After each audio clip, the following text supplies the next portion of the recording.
하나님 말씀 함께 보도록 하겠습니다. 마태복음 8장 23절부터 27절입니다. 마태복음 8장 23절부터 27절까지 말씀입니다. 한 목소리로 봉독하겠습니다. 배에 오르심에 제자들이 따랐더니 바다에 큰 놀이 일어나 배가 물결에 덮이게 되었을 때 예수께서는 주무시는지라. 그 제자들이 나와 깨우며 이르되 주여 구원하소서, 우리가 죽겠나이다. 예수께서 이르시되 어찌하여 무서워하느냐, 믿음이 작은 자들아 하시고 곧 일어나사 바람과 바다를 꾸짖으시니 아주 잔잔하게 되거늘 그 사람들이 놀랍게 여겨 이르되 이가 어떠한 사람이기에 바람도 바다도 순종하는가 하더라. 아멘. 우리가 지난 시간 함께 살펴보았던 18절부터 22절 말씀은 예수님께서 그 예수님의 제자로 따르기 위해서, 그분을 따르기 위해서 포기해야 되는 것들, 각오해야 될 것들이 무엇인지를 생각해보는 말씀이었습니다. 그래서 그분을 따르기 위해서는 어떠한 우선순위를 가지고 우리가 살아가야 하는지 함께 나누었습니다. 이 말씀 속에서 조금은 좀 과격한 건 아닌가 하는 생각이 들 정도로 예수님의 강력한 요청이 있으셨습니다. 그리고 오늘부터 시작하는, 오늘 함께 읽은 23절부터 시작하는 말씀은 이제 예수님께서 나를 따르라고, 그래도 따르겠냐라고 도전하시고 예수님이 배에 오르시고, 그리고 제자들은 그 각오를 하고 예수님을 따라 배에 오르는 장면으로 연결되어집니다. 오늘 말씀은 예수님을 따르기 위해 단단한 각오를 하고 예수님과 한 배에 탄 이 제자들에게 예수님께서 자신이 어떤 분이신지를 보여주시고 또 예수님과 함께하는 것이 무엇인지를 가르쳐 주시는 말씀을 기록하고 있습니다. 8장 이 전체에 흐르는 이 그림을 보자면 마을을 다니시면서 병자들을 고쳐주시고 치유해 주시자 많은 무리들이 예수님을 따라왔습니다. 그리고 예수님은 그 따라온 자들에게 자신을 따르는 것이 무엇인지를, 당신의 제자가 되는 것이 무엇인지를 그 현실을 직시하게 해주셨습니다. 그리고 오늘 말씀부터는 그 결코 쉽지 않은 그 도전이지만 그 포기와 희생을 각오하고 예수님을 따라 나선 자들에게 하나님께서 어떠한 은혜를 주시는지, 그리고 지금 예수님을 따르고 있는데 그 예수님이 어떤 권세를 가지고 계신지를 가르쳐주고 계시다는 겁니다. 말씀 24절을 보니까 배를 타고 가는 중에 큰 놀이 일어나 배가 물결에 덮이게 되었다라고 기록합니다. 아시다시피 이 바다는 망망대해가 아니라 갈릴리 호수를 말합니다. 호수가 산에 둘러싸여져 있고 또 해수면보다 200m 낮기 때문에 공기의 흐름의 어떤 변동으로 인해서 종종 광풍이 불어올 때가 있더라는 겁니다. 오늘 예수님과 제자들이 탄 배가 그 풍랑을 만나게 되었다는 겁니다. 재미있는 것은 예수님이 그 배에 타고 계심에도 불구하고 그 풍랑을 만나더라는 겁니다. 예수님께서 안 계셔서 풍랑을 만난 것이 아니라 예수님이 함께 하고 계셔도 우리는 풍랑을 만날 수 있더라는 것입니다. 우리 인생에 찾아오는 위기와 어려움은 예수님이 안 계시기 때문이기도 하겠지만 예수님이 함께 하심에도 불구하고 우리를 찾아올 수 있다는 것을 우리가 생각해 볼 수 있다는 겁니다. 그렇다면 그때 우리는 어떻게 해야 되는가? 그 위기의 때에 하나님께서 우리에게 원하시는 것, 가르쳐 주시기 원하시는 것은 무엇일까? 오늘 말씀을 통해 한번 생각해 보려고 합니다. 다시 말씀으로 들어갑니다. 이제 배가 위기에 빠져 있는데 24절 후반에 보니까 예수께서는 주무시는지라 라고 기록합니다. 다른 복음서 마태복음과 누가복음에도 동일한 말씀을 기록하고 있는데 자세히 기록되어져 있는 내용을 보면 예수님께서 고물에서 베개를 베고 주무셨다라고 기록합니다. 예수님이 지금 잠깐 졸으신 게 아니라 작정하고 베개를 베고 주무셨다는 겁니다. 얼마나 단잠을 주무셨는지 배가 풍랑에 난리가 났는데도 계속 주무시고 계십니다. 제자들은 배에 물이 들이치자 난리법석을 떨었지만 예수님은 아주 편안하게 잘 주무시고 계시더라는 겁니다. 이 제자들 중에는 이 갈릴리 바다 출신 뱃사람들이 여럿 있었습니다. 예수님을 만나기 전까지 평생 그 호수에서 갈릴리 바다에서 살았던 사람들이었는데 경험이 없었겠습니까? 베드로가 아마 이렇게 말하지 않았겠습니까? 여기 가끔 이래. 금방 괜찮아질 거야. 이 구간만 지나면 돼. 라고 말하지 않았겠습니까? 아마 처음부터 예수님을 깨우지는 않았을 것입니다. 예수님도 오랜만에 주무시는데 방해하고 싶지 않았을 것이죠. 어떻게 해서든지 제자들은 그 위기 상황을 헤쳐가 보려고 했을 것입니다. 그런데 그럼에도 불구하고 사태는 점점 심각해지고 이 베드로의 표정이 점점 굳어져 가고 눈치를 챈 제자들은 이제 예수님께 달려갑니다. 그런데 예수님은 여전히 주무시고 계십니다. 진짜 주무신 것인지 아니면 제자들을 가르치시기 위해 주무신 척 하신 것인지 알 수는 없겠지만 적어도 이 예수님과 이 제자들 간의 확연한 대비를 오늘 말씀에서 장면으로 보여주고 있다는 겁니다. 이 생과 사를 넘나드는 이 심각하게 어려운 상황 속에서 이런 상황을 만났음에도 불구하고 잠을 자는 이 예수님의 모습과 그런 상황 속에서 난리법석을 떨고 있는 이 제자들의 모습을 이렇게 대비하고 있다는 것이죠. 만약에 우리가 어떤 어려운 일들, 정말로 큰 위기를 만났는데 그럼에도 불구하고 잠을 잘 자는 사람이 있다면 옆에 있는 사람이 아마 이렇게 이야기할 겁니다. 이 상황에 잠이 오냐? 이런 이야기를 하겠죠. 또 이런 말도 있습니다. 큰 어려움으로 고생을 하다가 그것이 이제 해결되어지는 어떤 실마리가 풀려지는 순간에 이렇게 말합니다. 이제 발 뻗고 잘 수 있겠다. 요동치던 마음이 잠잠해졌다는 것이죠. 풀리지 않던 문제가 어떤 답이 해결되기 시작하면 발을 뻗고 잘 수가 있다는 겁니다. 믿는 구석이 있으면 잠을 잘 수 있다는 것이죠.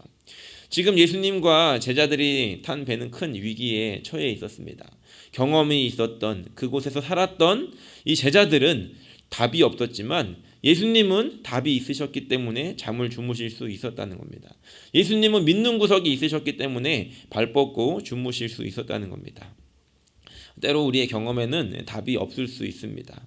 우리의 노력에도 답이 없을 수 있습니다. 우리가 가지고 있는 능력, 우리가 가지고 있는 실력들, 우리가 가지고 있는 그 어떤 것에도 답이 없을 수 있더라는 겁니다. 하지만 예수님에게는 답이 있으십니다. 제자들은 그 예수님을 향해 가서 예수님을 깨웁니다. 예수님에게 답이 있을 것이라는 것을 알았기 때문이죠. 그리고 도움을 청합니다. 예수님께 지금 찾아와서 예수님을 깨우고 도움을 구하고 있는 이 제자들의 모습, 우리가 그러면 한 가지 이런 질문을 던질 수가 있습니다. 예수님을 찾아온 이 제자들에게 지금 믿음이 있는 걸까요? 없는 걸까요? 자신의 경험으로 답이 없다는 것을 알고 예수님을 향해 가서 예수님 도와달라고 지금 이야기를 하고 있는데 이 믿음이 적은 걸까요? 아니면은 큰 걸까요? 예수님은 뱃사람이 아니라 목수 출신이셨습니다. 그런데 그 예수님께 찾아와서 예수님이 하셔야 됩니다 라고 했다는 것은 예수님이 하실 수 있다는 믿음을 지금 제자들이 가지고 있다는 것입니다. 그런데 이 말씀 속에서 우리가 조금 아리송한 것은 무엇이냐면 예수님께서 제자들에게 믿음이 작은 자들아 라고 이렇게 말씀하신다는 겁니다. 제자들에게 없던 믿음이 무엇이었겠습니까? 예수님께서 이 제자들에게 요구하시는 그런 믿음이 무엇이었을까를 우리가 생각해 보아야 한다는 겁니다. 예수님께서 이 말씀을 하시고 곧 바람과 바다를 꾸짖으시니 바다가 아주 잔잔하게 되었다라고 26절 말씀에 기록합니다. 그렇다면 예수님께서 지금 제자들에게 요구하셨던 믿음이 무엇인지를 다시 생각해 봐야 되는데 예수님께서 예수님의 이름으로 지금 예수님께서 요구하셨던 것은 그 제자들이 예수님의 이름으로 바다와 바다를 꾸짖어서 잠잠케 하는 어떤 그런 믿음을 요구하신 것일까? 그런데 잘 생각해 보면 이 제자들은 지금까지 이제 이런 걸 본 적이 없습니다. 바다를 자연을 지금 이렇게 잠잠케 하시는 순복하게 하는 것을 본 적이 없더라는 겁니다. 본 적이 없는데 어떻게 할 수가 있겠습니까? 예수님께서 지금 믿음이 작은 자들아라고 말씀하신 것은 무엇 때문이었을까? 그리고 때로 이 말씀을 읽어가면서 이렇게 이제 오해를 하는 부분들이 있습니다. 그것은 무엇이냐면 예수님께서 제자들에게 믿음이 적다라고 꾸짖었다라고 우리가 이제 오해를 할 때가 있다는 겁니다. 이 마태복음, 마가복음, 누가복음에 보면 예수님은 제자들을 꾸짖지 않습니다. 믿음이 없는 자들이라고 말씀하시지만 그 믿음 없음을 꾸짖는 것이 아니라 제자들은 원래 그랬고 예수님이 꾸짖으신 것은 이 분위기 파악을 못하고 난리를 친 이 바람과 바다를 꾸짖으셨다는 겁니다. 예수님께서 이 제자들에게 하신 말씀을 자세히 보면 이렇게 말씀하십니다. 어찌하여 무서워하느냐 믿음이 작은 자들아 라고 말씀하십니다. 다시 말하면 예수님께서 지금 믿음이 적다라고 말씀하신 것은 그 무서워하고 두려워하는 그 마음을 예수님께서 보시고 믿음이 적은 자들아 라고 말씀하신다는 겁니다.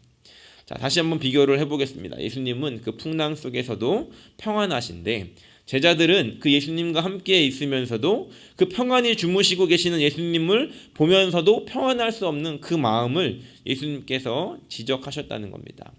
우리의 삶 가운데도 마찬가지인 것 같습니다. 우리의 눈이 우리에게 처한 상황과 환경만을 바라보고 있다면, 우리의 마음이 그곳에만 집중되어져 있다라고 한다면 예수님이 우리와 함께하고 계심에도 우리는 불안할 수밖에 없다는 것입니다.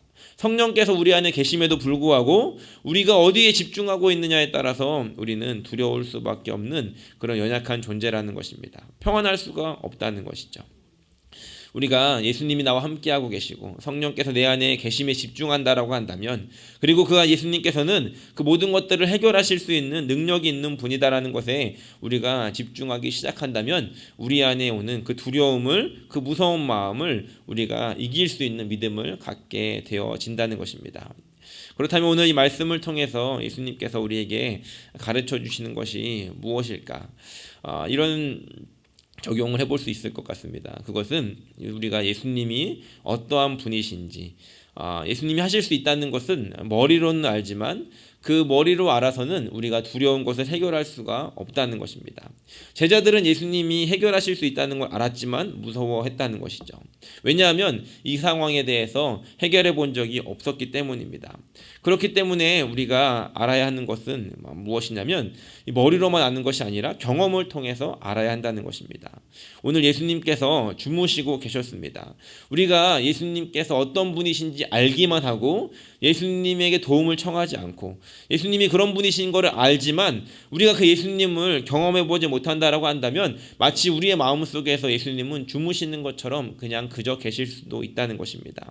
하지만 우리가 이제 해야 하는 것은 무엇이냐면 예수님의 도우심을 구하고, 우리가 그 어려운 상황 가운데 있을 때에 그 도우심을 통하여 예수님 우리를 도와주시는 그 일들을 경험함을 통하여 우리의 마음 가운데 예수님이 함께 하시면 이 일들을 행하실 수 있어, 예수님이 함께 하시면 이 일들을 우리가 능히 이길 수 있어 라고 하는 이 담대한 마음을 갖기를 원하신다는 것입니다.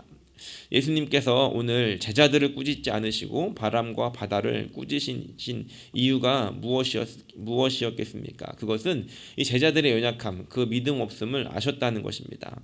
우리가 예수님 앞에 나아갈 때 이런 마음이 있어야 할 것 같습니다. 우리의 믿음 없음, 또 우리의 부족함, 우리의 연약함을 가지고 우리가 예수님 앞에 나아가야 한다는 것입니다. 예수님께서는 이미 그것을 아시고 우리를 기다리고 계신지도 모르겠습니다. 우리가 그 마음 가지고 예수님 앞에 나아갈 때 믿음 있는 척하면서 예수님께 도움을 구하지 않는 것이 아니라 나의 믿음 없음을 인정하고 예수님께 도움을 구하며 나아갈 때 예수님께서는 우리에게 그 도움을 주실 것이고, 예수님께서 그 함께하심과 도우심을 우리가 경험함으로 말미암아 우리의 믿음이 하나씩 그렇게 성장하게 된다는 것입니다. 바라기는 오늘 이 말씀을 통해서 우리의 마음 가운데 이러한 도전이 있기를 소원합니다.